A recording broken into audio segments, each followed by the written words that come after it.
Très bien. Alors, euh, ceux-là qui ont l'occasion de lire mes vidéos à la maison, est-ce qu'il y a du bruit? Pour peut-être pourquoi on achète le logiciel. Ah ouais, ah ouais. Il filtre, hein? Parce que moi-même, j'ai fait un essai chez moi sur YouTube. J'ai compris que même certaines personnes qui parlent en fond, ça ne sort pas. Hmm. C'est bien intéressant. Donc, on peut mettre ça sur YouTube. On va faire bénéficier de ça. Tu vois, voilà, c'est la consolidation des acquis. OK.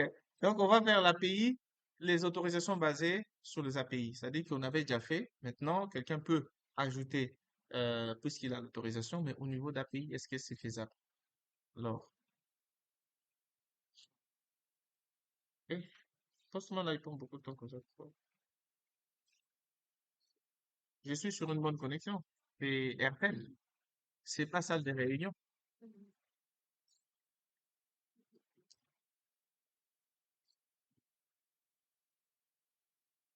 Ah, mon Dieu.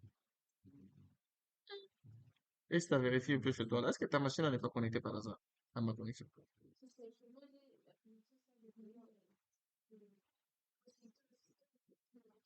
Toi, tu as quelle connexion? Ah, ça doit être Postman qui me fait ses caprices. Je vais les relancer. Vous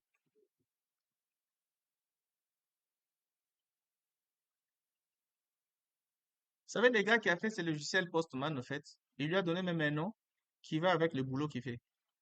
Postman, en français, signifie facteur. Pas le facteur qui dépose les factures, là. Voilà. Donc,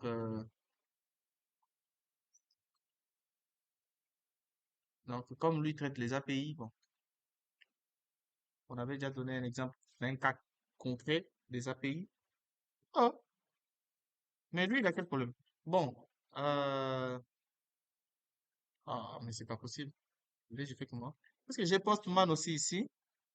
J'espère qu'il va pas me faire chier ici. Voilà, c'est bon. Alors, avec Postman ici, moi d'habitude, j'écris toujours des collections. Alors, je vais créer, qu'est-ce qui se passe ici? Ah, nouvelle collection, j'appelle ça formation, euh, éthique, non, MSP, CRS. Voilà. Ça, c'est ma nouvelle collection. Et dans cette collection, je vais créer un dossier, add folder. Et ici, je vais appeler ce dossier hôte pour la connexion. Très bien. Et dans ces dossiers, j'ajoute une requête qui va être une requête de type post.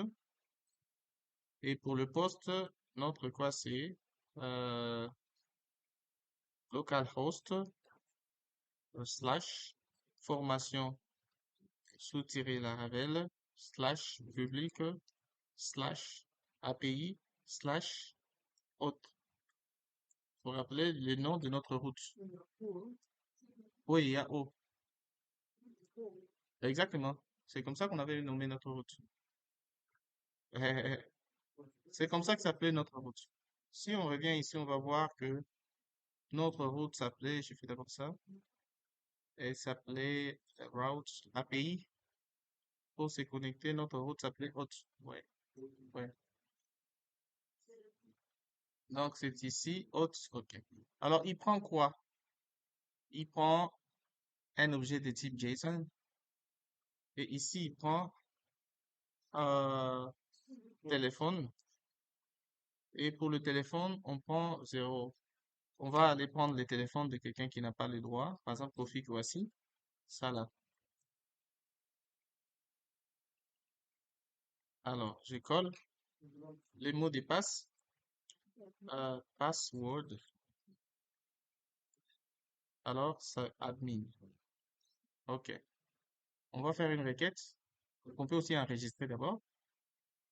Euh, je peux même donner un nom de ça, c'est autre.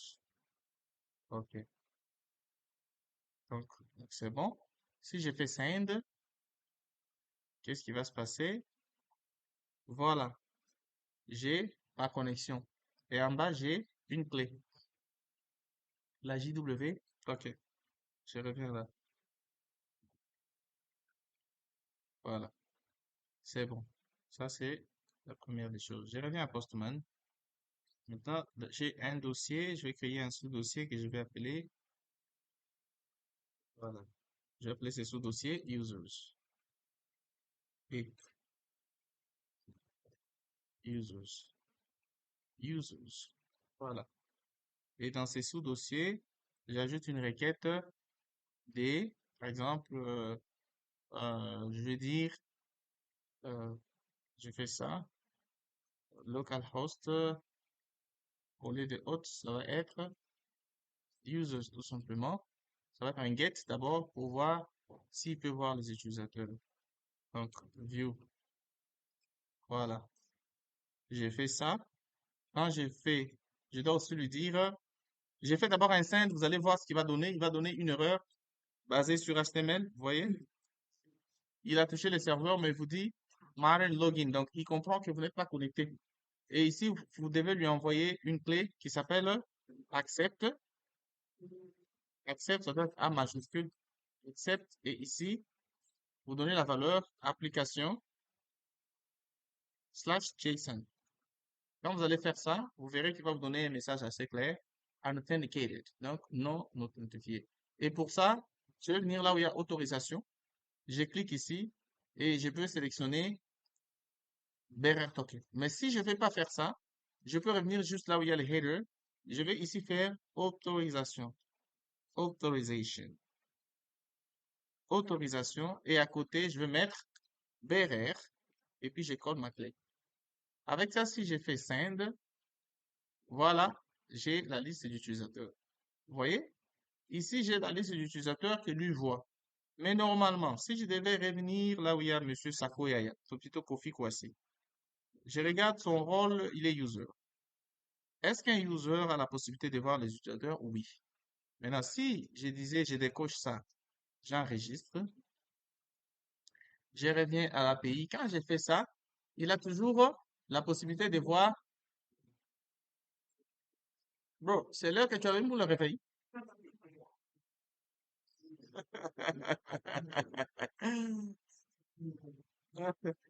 OK. Donc, vous voyez que malgré que je lui ai retiré les droits, mais par API, il voit quand même. Vous voyez? Maintenant, qu'est-ce que nous on fait au niveau de l'API? On va juste venir dans le contrôleur, là où il y a l'API, donc HTTP, contrôleur, API, user controller. On va là où on voit les utilisateurs. Donc, je vais monter jusqu'à ici, jusqu'à ça. On écrit beaucoup, hein, les gars. Oh, à la sortie d'ici, on peut écrire un bouquin, hein. Oh, oh, voilà. Vous voyez, on a ça. C'est ça qui fait qu'il voit. Maintenant, nous, on va lui dire ceci, que avant même de faire quoi que ce soit, on veut vérifier que tu as les droits. Donc, je vais dire if gate, donc gate, et le gate doit venir de façade. Deux points, deux points, allows. Alors, ici, on va dire quoi? User, point. Pour voir, c'était quoi user, point? View, hein? Comme ça. Voilà. Alors, ici, on va dire if gate allows. Mais ça, c'est si la porte permet l'entrée. Mais ici, on va lui dire, on va faire l'inverse. Si différent de, il lui permet, alors on va faire return response JSON. Et ici, on va dire quoi? Ici, on va dire success va être égal à false, virgule, message va être égal à vous n'avez, voyez, aucun droit de voir le utilisateur. Voilà. Et puis, ici, vous pouvez retourner un 500, je sais pas moi, un 400, par exemple 3, pour lui dire qu'il n'a aucun droit. Et c'est ça qu'on va faire maintenant. On va aller refaire notre requête sur Postman. Oh, Postman est où? Ah, bro. Peut-être là, il est au chômage. Voilà. Donc, quand je vais faire send encore cette fois-ci, vous voyez, Je n'ai aucun droit de voir les utilisateurs. Et regardez les statuts, il a donné quoi? 403 forbidden. Faites la même chose sur le reste des requêtes, s'il vous plaît. On va pas faire ça sur l'ajout, la modification, la suppression. C'est la même chose. Est-ce que c'est bon?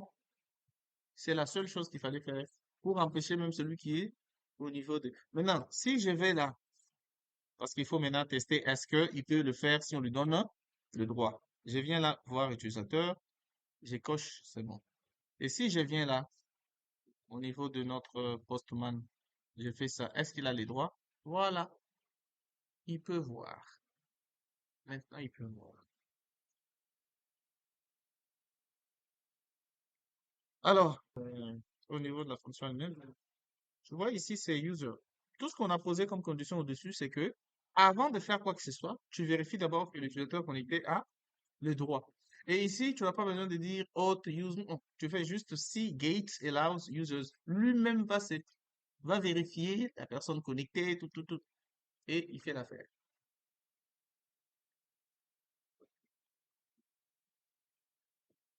Et c'est tout. Et vu que vous avez besoin de retourner les vraies réponses, les vrais messages pour que la personne comprenne, parce que vous pouvez définir le middleware sur le root, mais il va donner un message par défaut du système. Vous avez besoin de dire exactement à l'utilisateur pourquoi, par exemple, il n'arrive pas à faire ceci ou cela. Ça peut être quelqu'un qui n'a pas payé l'abonnement Netflix, par exemple. On veut vérifier s'il avait payé ou quoi que ce soit, s'il a les droits de voir ou pas. Donc, comprenez vous-même quels sont les différents champs ou les différents exemples de projets dans lesquels vous pouvez appliquer ça. À vous de vous adapter exactement. Donc, aussi simple.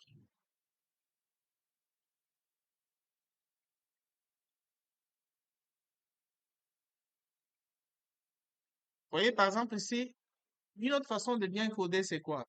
C'est que vous voyez ici, moi, j'ai fait if. Et là, je dois encore, donc partout là, si je dois faire quelque chose, je dois faire le if, vous voyez, ça fait beaucoup. Ça fait beaucoup.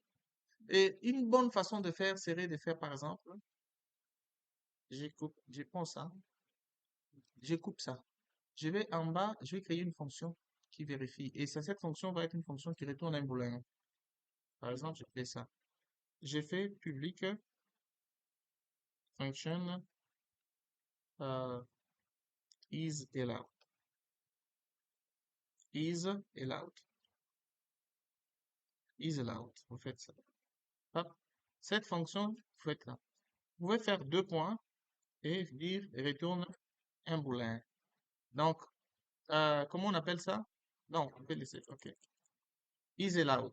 Alors, il va vous retourner, si quelqu'un a les droits, il vous retourne ça.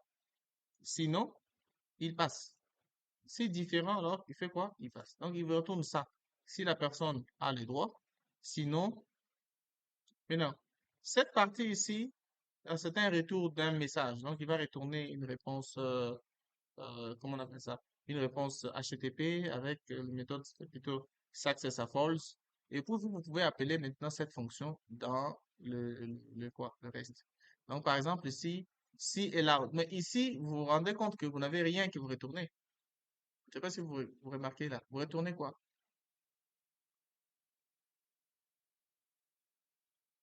Vous retournez une réponse HTTP. Est-ce qu'une réponse HTTP est un boulin? C'est pas un boulin. Maintenant, vous voulez poser une condition. Si par exemple quelqu'un remplit une condition, alors vous retournez une réponse HTTP qui montre qu'il n'a pas les droits. Et sinon, vous faites autre chose. Dans ces cas, comment vous pouvez implémenter ce genre de scénario?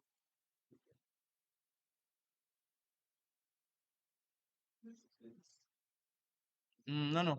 Un raisonnement simple serait de mettre deux fonctions. Vous avez une fonction qui fait les retours en cas de problème et une fonction qui vous donne un boulin. Par exemple, ici, je vais dire par exemple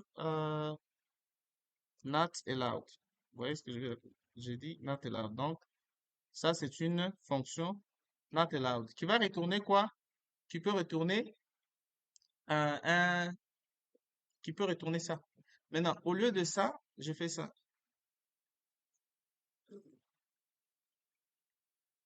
Not allowed, ça signifie qu'il retourne une réponse HTTP de quelqu'un qui n'est pas autorisé.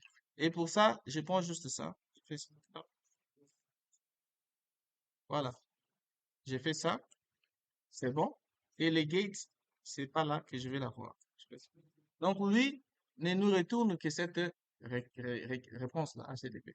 Maintenant, vous avez une autre méthode que vous pouvez avoir ici qui est public function is allowed. Vous posez maintenant une condition. Is allowed. Vous faites ça. Et vous collez ça. Donc, vous dites si gate user. Alors, vous faites quoi? Vous faites true. Non, non, ça c'est false. Et puis ici, c'est return true. Voyez. Donc, ici, vous dites qu'il retourne un false si il ne remplit pas les conditions et un true s'il remplit les conditions.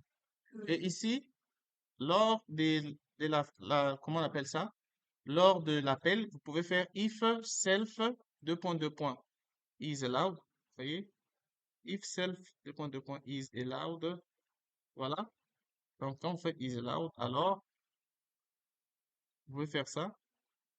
Maintenant, si il a les droits, vous faites ça. Vous voyez? Voilà. Sinon, vous faites self deux points not allowed. Allowed. Voilà. Mais il faut que ce soit un retour, hein. Donc, return. Voilà. C'est tout. Comme ça, vous n'avez pas à écrire. Vous voyez ces messages-là? Vous n'avez pas à l'écrire dans toutes les méthodes. Vous n'avez pas à écrire ça aussi dans toutes les méthodes. Vous voyez? Vous simplifiez votre code source. Donc, votre code source devient un peu plus meilleur qu'au début. Sinon, dans chaque fonction, fallait aller poser cette condition s'il existe, si gate, après vous retournez. Et il faut copier ça, aller mettre ça dans partout. Alors que ici, maintenant, vous raccourcissez la fonction. Donc là, nous avons allowed et ici, pareil, on peut faire ça ici dans create. Je suis dans oui, ouais, dans create, ok. Je peux venir ici. Je vais dire if if self deux points is allowed is allowed deux points is allowed. Alors alors ici aussi vous pouvez faire l'inverse. Vous faites ça différent de is allowed. Alors vous faites quoi? Vous faites return self deux points not allowed. Vous voyez? Voilà. Il fait l'affaire. Sinon le reste il continue. Vous voyez? Vous faites l'inverse. S'il n'est pas autorisé, alors retournez les messages de non autorisé. C'est tout. Et puis vous continuez le reste. Donc, vous voyez que ici, en fait, c'est coder, mais voir comment est-ce que vous pouvez raccourcir certaines choses pour que votre code soit plus propre. Parce que imaginez-vous que vous voulez changer vous voyez les messages là. À supposer que quelqu'un vous dise, bon, changez le message là, que ce soit quelque chose d'autre. C'est que vous êtes obligé de changer le message là partout là où vous l'avez écrit. Or, ici, vous allez le changer à un seul endroit et puis vous l'appliquez partout. C'est aussi une façon de coder proprement. S'il y a des gens qui codent des choses qui marchent, mais coder proprement, c'est coder des choses qui marchent, mais qui sont aussi bien structurées, qui ne font pas trop de tautologie, trop de reprises des codes sources. Ça, c'est aussi une façon de vous permettre de bien faire les choses. Donc, s'il n'y a pas de questions pour ça, c'est que je peux enregistrer je peux arrêter la vidéo. On a couvert quoi? La partie autorisation.